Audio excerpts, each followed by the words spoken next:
Hey everybody, Chuck Barone here. Tuesday, October the 18th, 2022.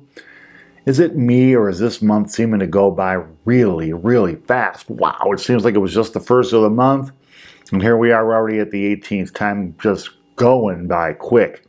As always, before we start the show, we just want to thank everybody for their support. We love you guys. We appreciate all you do, watching these videos, sharing them with your friends, your likes and questions and comments, and all the wonderful things you guys do for us. We're blessed. We appreciate you guys. In the markets today, I think the market's taking a little bit of a breather. Stock market, though, having a pretty nice little rally. Stocks up across the board. The Dow had a pretty good day, up over 300 points, 337. Stocks, I guess stocks today buoyed by good earnings. Lockheed came out with good earnings. Goldman, we knew this was going to be a big week for earnings, some important companies. And so far the signs, Goldman's, I don't know if you can celebrate losing less than you expected, but that's where we sit with them. But banks, B of A came out, had good earnings. So in spite of the headwinds we've had with the Fed rate increase, terrible GDP numbers, and everything else going on, companies in some sectors certainly continuing to earn money. Banks leading the way, of course, because they're hogging the rates to themselves. They raise rates on everything, car loans, credit cards, and any other kind of loan, but they drag their feet raising rates for depositors. They got to make their money. Bankers are what they are. Bond market today, basically a flat market. The 10-year trading just under 4% at 3.998, so literally 2/1000ths of a point, just under 4%. The 2-year sitting at 4.43%. I was reading an article today that this inversion sitting here at 45 points, they were predicting it could go to 100 points by the end of the year after these next couple of Fed rate increases. Well, that would be something, wouldn't it? The dollar today, basically a flat day for the dollar, down very small, but it did fall under 112 on the index. So it's, the dollar's kind of really trickling down. It was really, really a little too high for the whole world, actually, even us.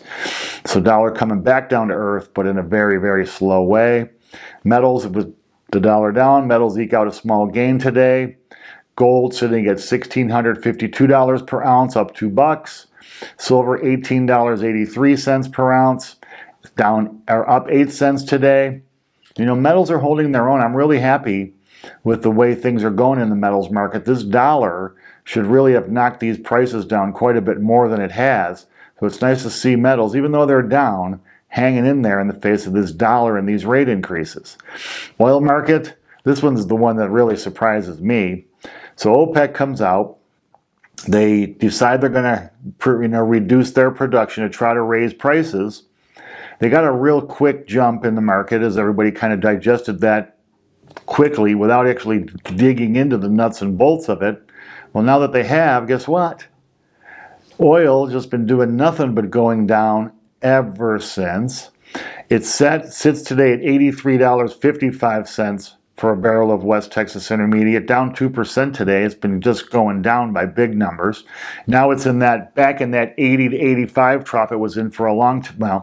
For a long time for us. We've had the show for 4 months, but it's been basically in that trough for a long time, right back in the comfort zone. I got to say, this is the one that surprises me. I thought that, this kind of thing would spur more increases in oil. It's certainly already being reflected at the gas station, these guys gouging. Oil really is sitting flat, but the price of gas, at least here in Nevada, jumped up pretty significantly. Natural gas, the really big surprise, down another 5% today at $5.68 for their million BTU. This is the one that really surprised me. This was just sizzling hot earlier in the spring. Around $9.30. Now it's down to $5.68. That's a pretty dramatic drop. I'm just kind of trying to figure out why. I guess there are some possibilities. They're expecting, a mild winter. They don't expect demand. I was reading today they're worried because New England may have an issue with liquefied natural gas because the market is so crazy for it right now. They're talking about maybe having to literally ration with blackouts and brownouts. So to see the price coming down this dramatically in this crazy world we're living in, bizarro land, I guess everything is, even the weird is now normal, right? Bitcoin today down $157 at 19,386. I just don't really have much to say about Bitcoin right now. It's just been kind of just trading in this trough, supporting the lower number at 18, or coming down and banging on the support line at 18.5, going back up, can't break 20,000. It's just sitting there. So Bitcoin, at least it's hanging in, right? Today in the economic news, we knew there would be a lot of data this week. Manufacturing report comes out, a very good report, surprisingly strong, as both durable and non-durable goods rose. So that means people are still buying refrigerators and washers and dryers and, these durable goods. Non-durables also going up. Manufacturing grew by 0.4% versus a forecast of 0.2%, so actually doubling the forecast. Manufacturing up 4.7% year over year.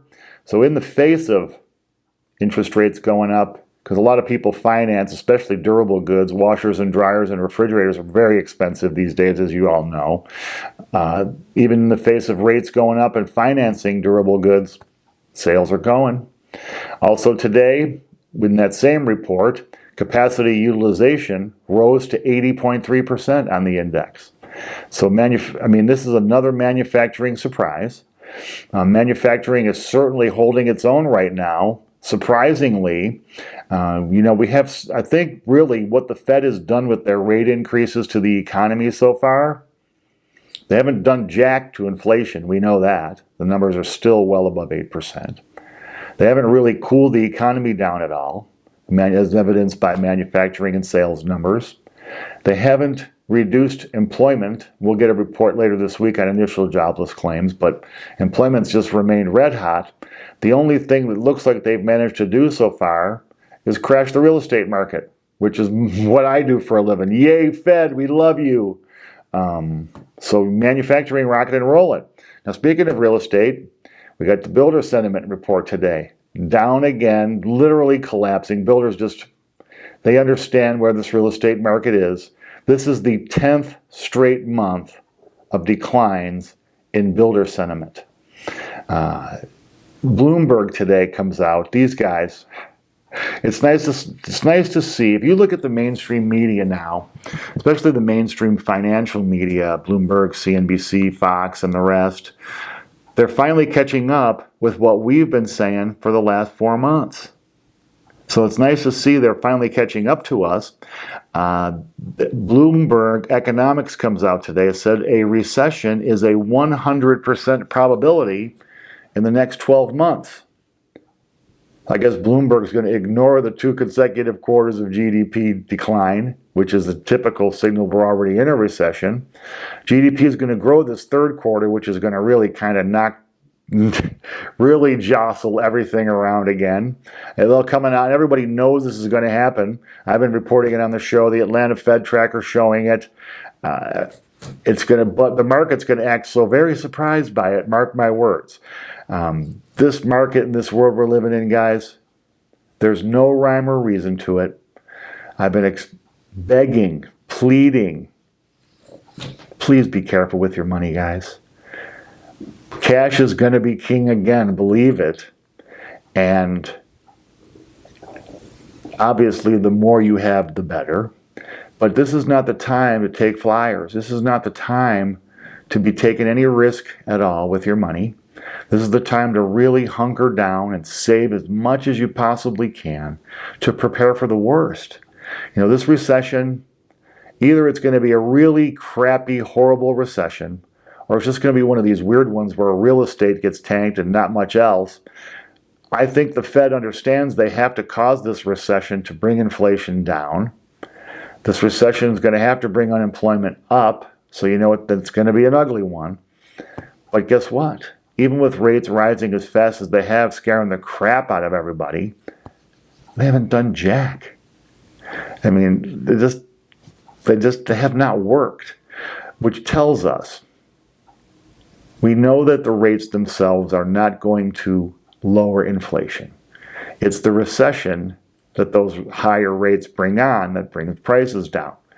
Well, it doesn't look like the Fed has raised rates high enough yet to bring on this recession they're so desperately looking for.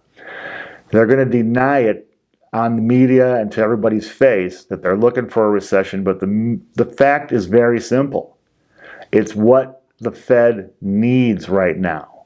You know, they've been overstimulating the economy for more than 20 years. It's time to pay the band, and you know, they can deny it to your face, but it is what it is, guys, right? This recession is necessary to get rid of a lot of the excess we've built up in this economy. You should take a look today, if you have a minute, at the 2-year Treasury chart. It's where you can see the hand of the Federal Reserve in this chart. It's just so blatantly obvious. That's really the show today. Just a short one, an easy one today. A little bit of house cleaning before we go. I want to warn everybody again about the scammers in the comment section. Most of you guys understand what's going on, but I will never ask you to private message me, to invest money, to talk to me in the comment section. For that, you got to email me, Chuck Barone, askchuckbarone@gmail.com. Askchuckbarone@gmail.com. In the comments section, I'll answer questions in there, sure, but I'm not going to ask you to do anything in the comments section. I'll just comment on what your comment was or answer the question you posed. So be careful of these scammers. I'm going to guess they all have wonderful investment ideas for you. It seems like every day I have to go on there and eliminate a couple of these scammers. You know, they're either selling German porn tapes or they're WhatsApp people telling you to reach out to them. And they actually now are really very clever about it. They're commenting, you know, they're saying they comment on your comment like I would typically do, but then it finishes with something I typically would not do, asking you for something. Be very, very careful of these guys. I would really, really feel bad if anybody got scammed. Also, check your subscriptions and your notifications. We're getting purged again. I don't know what I'm doing to anger the algorithms on YouTube, but we're getting the purge again, guys. So keep an eye on your subscription, your notifications. Make sure you're getting the videos every day. This week is going to finish with a bang. There's a lot of big news coming. The earnings buoying the market. I think we're going to get the unemployment initial jobless claims are going to be another good report for these markets. Who knows? This could turn out to be a very bullish rally in a bear market. Anyway, that's it for today, guys. We really appreciate your support. As always, if you like what you're hearing, hit the like button. Share the videos with your friends, your subscribers. Ask your questions and make your comments. Please, we love the comments, guys. And we'll be back again tomorrow. Tons of data coming tomorrow. Till we talk then.